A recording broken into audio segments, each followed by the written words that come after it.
Sir, sino po sila, sir? By the way, I'm Nico. Okay. Boss Nico, anong auto itong dala natin? And I owned a 2006 Honda CR-V, RD4 MMC, or what they call Gen 2.5. Gen 2.5. Boss, ito may tema po ba yung auto natin, Boss Nico? Yes, yung theme ng napili ko na ano is a rally inspired. Rally. Ito medyo unique to, no? Medyo kakaiba, tama ba? Yes, oo. Kung mapapansin mo, bihira talaga makakita ng Gen 2 or Gen 2.5 na nira-rally build nila. Nira-rally build. Merong mga off-road, may mga low-road, pero very minimal yung mga nagde-decide to pursue the rally-inspired. Rally inspired. Boss, ito, very curious sa mga ka-auto natin. Paano po ba kayo nahilig sa pagkukotse, boss? Nag-start yun, syempre, sa father ko. Bata pa lang ako, sinasama na niya ako pag nag-DIY siya sa aming garage. Hanggang sa nahilig na movies, Fast and Furious, most likely. Hanggang sa, yon sabi ko, pag naging successful ako, nagkaroon ng trabaho, isa to sa mga magiging hobby ko. Yun, no? Sir, boss, mamaya usapang kotse tayo. Okay. Boss Nico, syempre di sa auto kotse, okay lang po ba? Check natin loob, labas, makina, okay lang po? Yes, sure po, okay po. Okay, so tara, check na natin.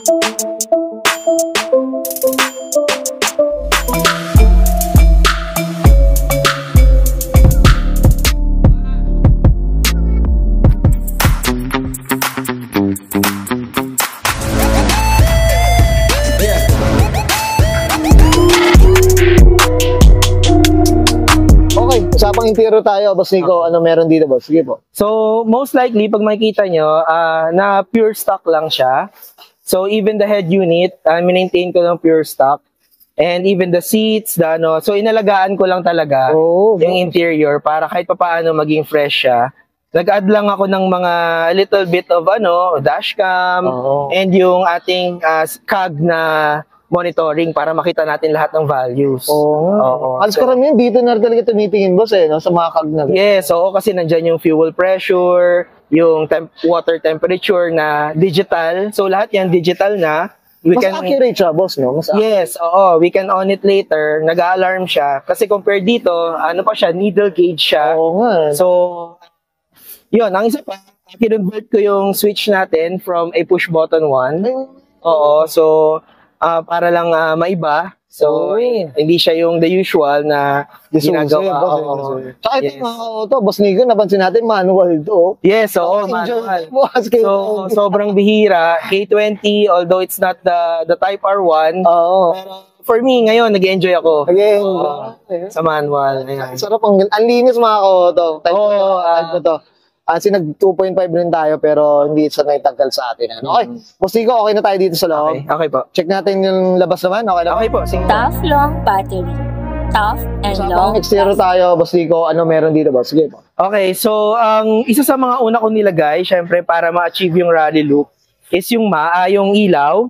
So naglagay ako ng additional 4 auxiliary lights na Hella Comet 500. Ilang inches na pala ito, boss? So, this is 6.5 inches.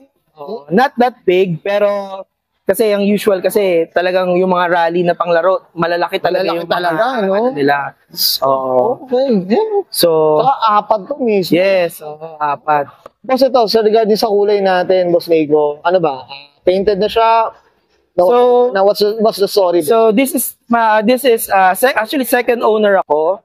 So, nakuha ko siya, hindi ko pa siya napapinturahan ever. So, alaga lang. Although, pag titignan mo closely, syempre, may mga daily scratches na siya and fading. Pero, that's it. Planning to have it wash over later on. Pero pwede ba, boss? Pwede pa. Basta pantay-pantay lang. Laban pa. Sige, boss, dito tayo sa gilid naman. Ito. Usapang mags, ito, may mga... So, what I did sa aking wheels, ay nilagyan ko siya ng Rota D154 na 17s, silver, to match my body color. Then, naglagay ako ng Falcon Wide Peak 80 Trail para sa magmukha siyang more aggressive sa look. Yes. Pwede tagang pabutikan, mga ka-auto.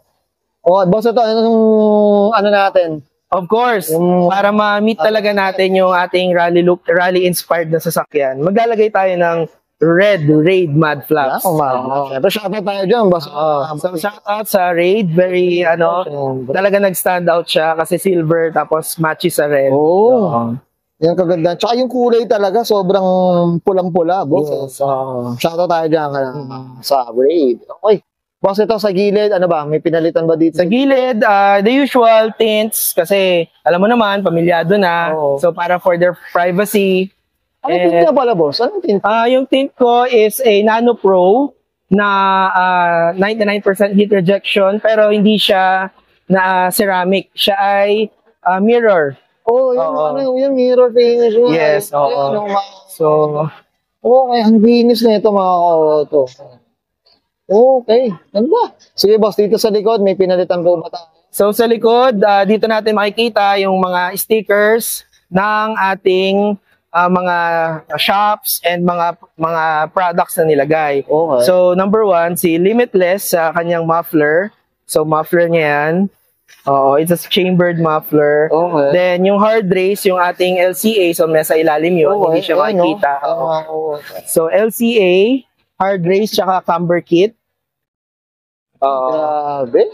Mga ano pala to, mga nakatago yung mga karga. Okay. Ganda mga auto. Ang linis mga auto. Tsaka ito, yung tire cover nila, yung yung CRV rin talaga. Yes, actually, dapat supposed to be yung spare tire ko is gagawin ko din ganyan. Okay. Unfortunately, yung order ko from Rota hindi pa umabot.